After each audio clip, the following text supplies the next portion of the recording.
यहाँ किसी का कोई नहीं देख रहा हूँ। देखता हूँ बिछाम देही, बिछाम देही।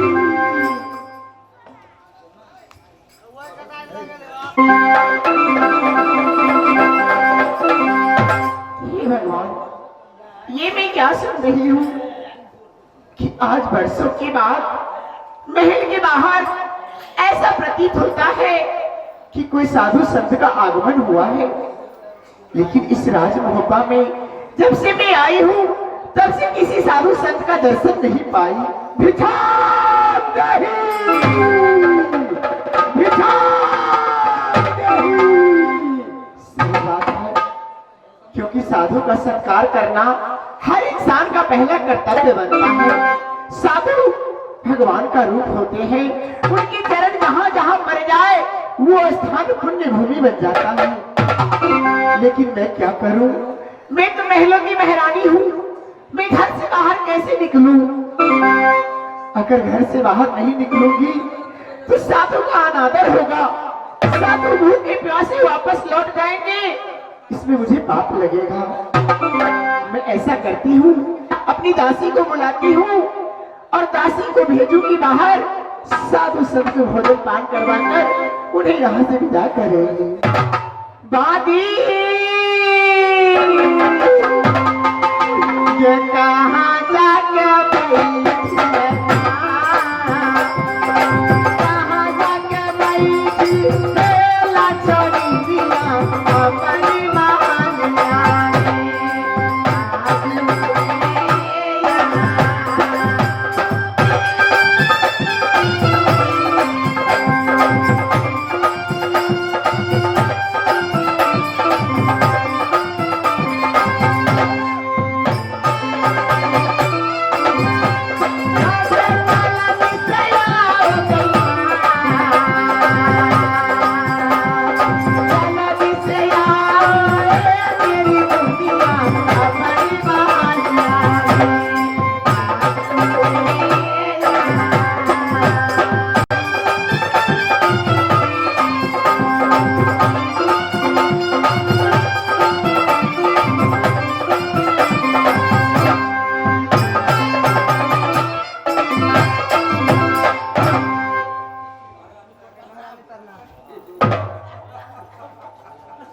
खुश रहो बादी, तुम्हारी उम्र लाख बरस, जैसे नीर बहे गंगा में वैसी उम्र बढ़ती जाए। बादी देखो, इस वक्त तुम जाओ महल के बाहर, कोई साधु संत का आगमन हुआ है। अगर कोई साधु संत होगा तो सबसे पहले उनके चरण में झुककर प्रणाम करना, और इसके बाद वो जो कहेंगे भोजन, जो खाना चाहेंगे, जो पीना चाहेंगे, तुम उसे महल से लाकर दे देना।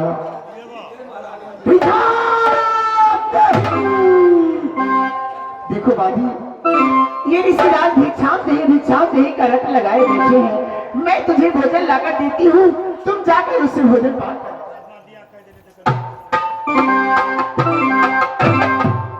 हेलो मेला समिति जी,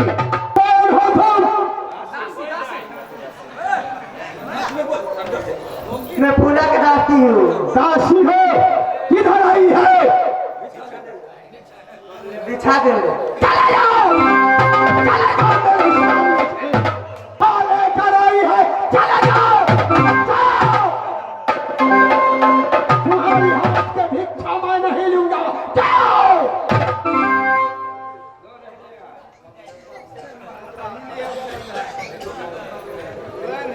बाजी, क्या हुआ? तुम वापस क्यों चली आई? क्या ऋषिराज तुम्हारे हाथों से भिक्षा नहीं लिए? नहीं लिए महाराज। अच्छा, इसका मतलब मुझे खुद उनका सत्कार करने के लिए बाहर जाना पड़ेगा। ठीक है बादी, तुम जाकर महल में अपना काम देखो, मैं साधु के पास जाकर झुककर प्रणाम करती हूँ। लेकिन मैं अपनी मर्यादा में रहकर ये सब करूंगी, क्योंकि ये तो फर्ज नहीं बनता कि मैं महल के बाहर जाऊं। लेकिन साधु है, महात्मा है या भगवान है, ये तो ऊपर वाले ही जाने, इसलिए मैं अवश्य जाऊंगी बाहर। ये भिक्षा तो मुझे दो।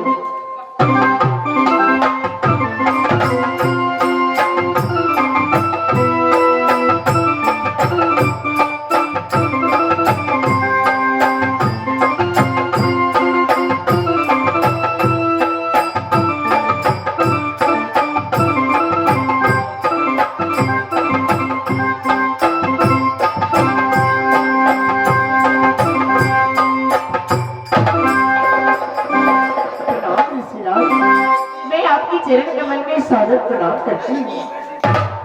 सहागवती भव, सहागवती भव। तुम कौन हो? कहाँ की रहने वाली है?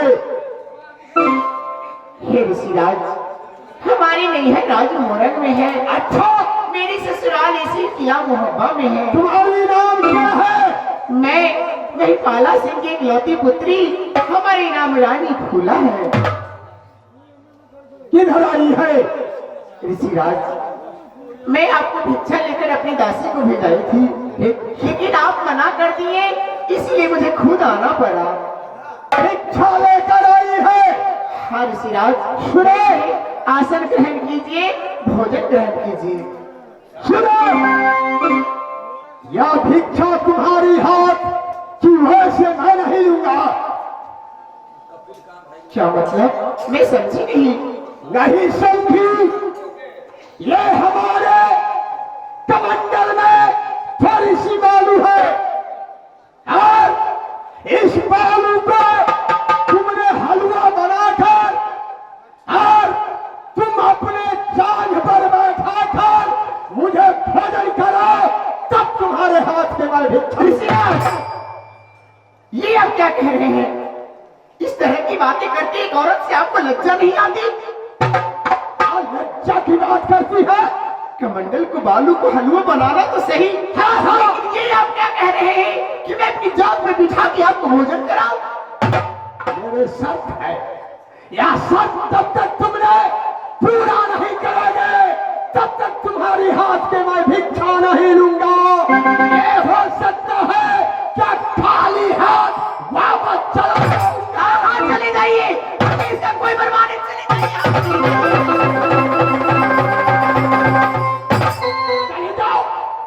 चले जाओ, जा रहा हूँ, जा रहा हूँ, मैं जा रहा हूँ।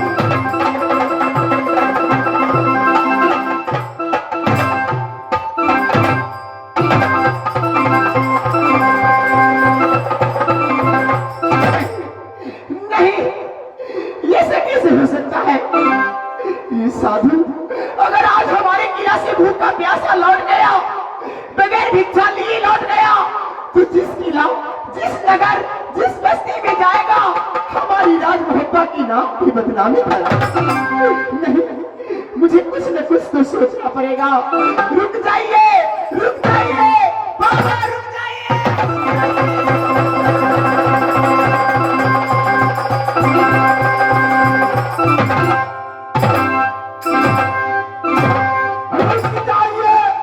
रुक जाइए बाबा, आ गए हो।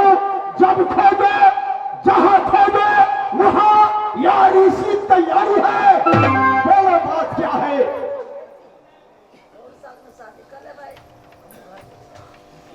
ऋषिराज, मुझे आपकी हर शर्त मंजूर है, लेकिन आप बिना भोजन किए हमारे किला से नहीं जाइए, नहीं तो मेरी मर्यादा को ठेस पहुंचेगी और मैं अपने धर्म का पालन नहीं कर पाऊंगी। मैं एक सती नारी हूँ, इसलिए आप जो कुछ भी कहेंगे मैं करने के लिए तैयार हूँ बाबा। तुमने जो मैं कहता हूँ वही करो। लो, ये कमंडल, इसमें बालू है, इससे हलवा बनाओ। पहले और हलवा बन जाएंगे, तब तुम्हारी हाथ के मैं भोजन करूंगा।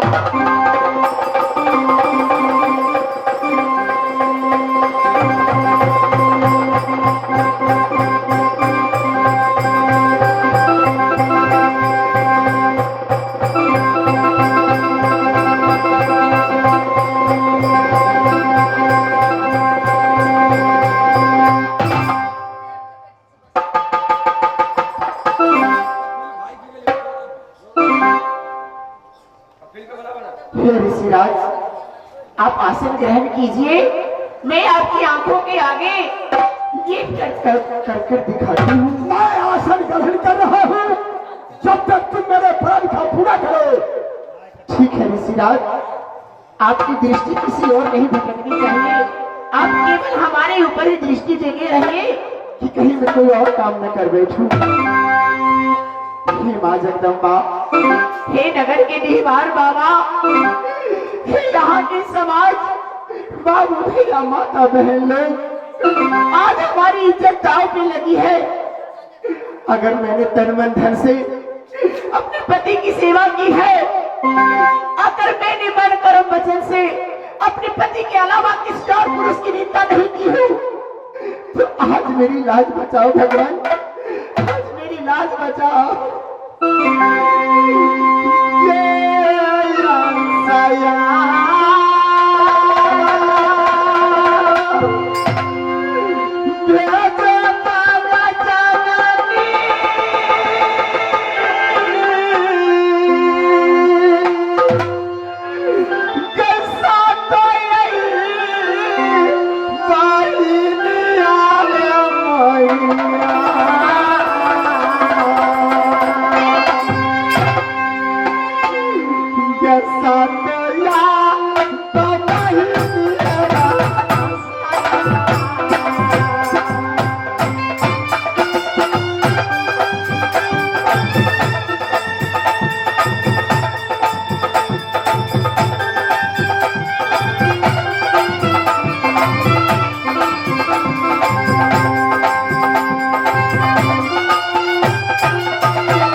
इसका मंडल का बालू तो सचमुच हलवे का रूप हो गया। मैं धन्य हो गई, मैं धन्य हो गई। धन्य माँ जगदम्बा, धन्य नगर के दीवान बाबा, धन्य यहाँ के नगर के समाज लोग जो आज मेरी लाज बचाने में मदद की। ऋषिराज बाबा, बाबा।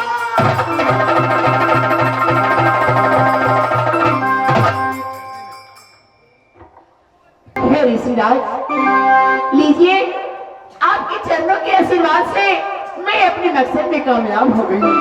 आपने जो बालू दिए थे मुझे, इसे मैं हलवा बना चुकी हूँ। आप खुशी खुशी आसन ग्रहण करके भोजन पान कीजिए। सुनो, वो ऐसे भोजन नहीं करूंगा मैं। तुम अपने सारे बदन के कपड़ा उतार कर अपने जान पर मुझे बैठाओ, तब भोजन मैं करूंगा, नहीं तो ऐसे भोजन मैं नहीं करने वाला हूं।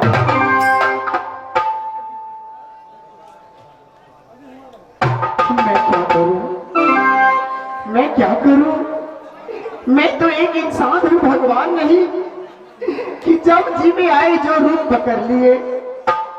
लेकिन इसलिए आज का बात नहीं मानूंगी तो ना जाने कहां कहां हमारी बदनामी शिकायतें करेगा। ऋषिराज, बोलो। आप 5 मिनट बैठिए आसन ग्रहण करके, मैं उसका भी उपाय ढूंढती हूँ। चलो भाई कर लो, मैं देखता हूँ।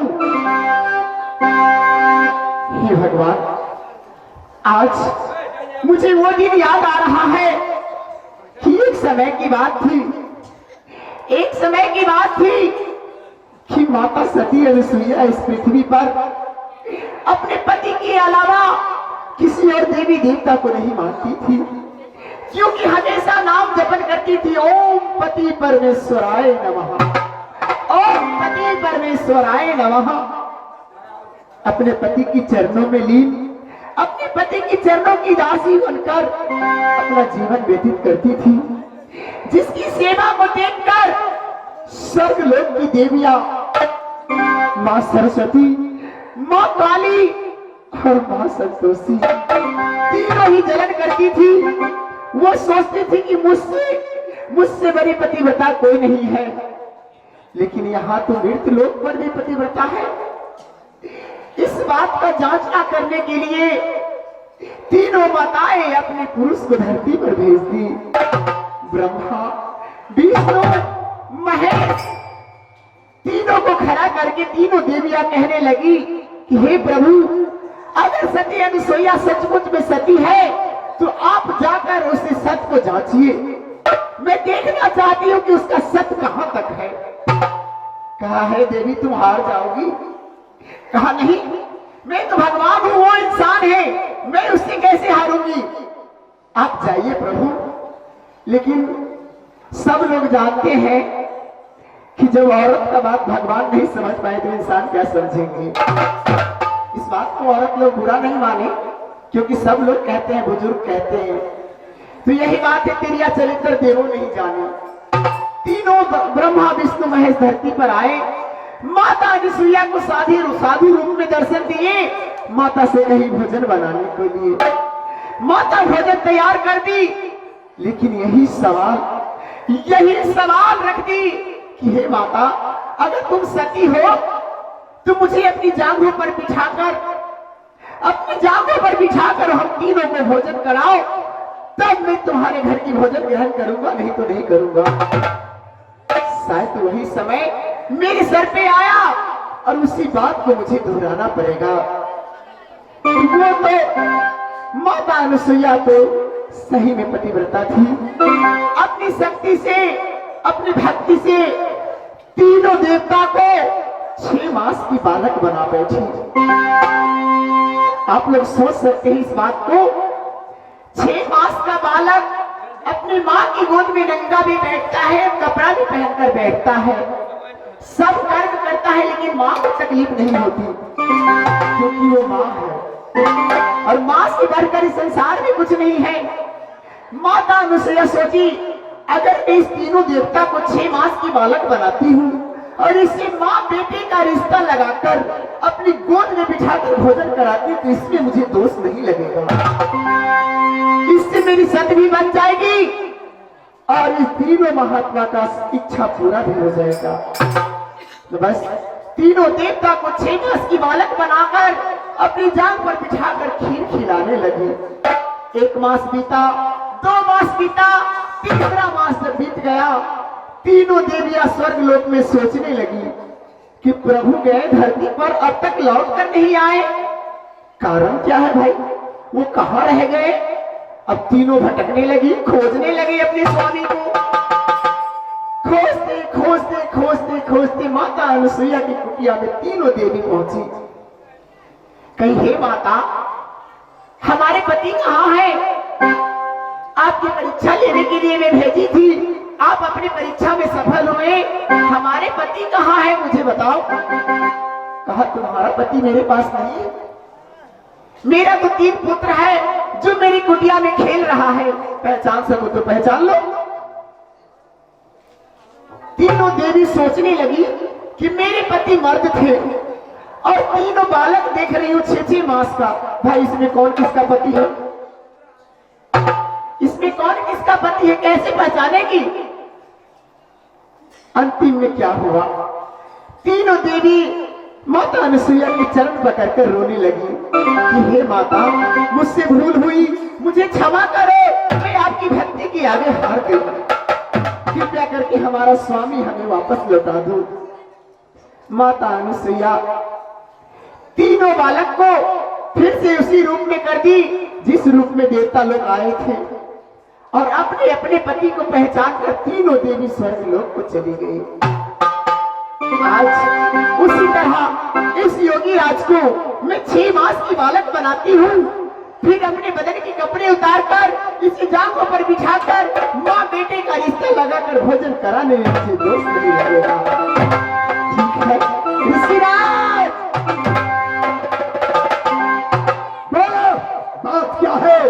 हे ऋषिराज, मैं आपकी ये शर्त भी मानने के लिए तैयार हूँ, लेकिन आपको मेरे महल के अंदर चलना पड़ेगा। क्या महल में जाना होगा? हाँ चलो, मैं जाने के लिए तैयार हूँ। ठीक है चलिए।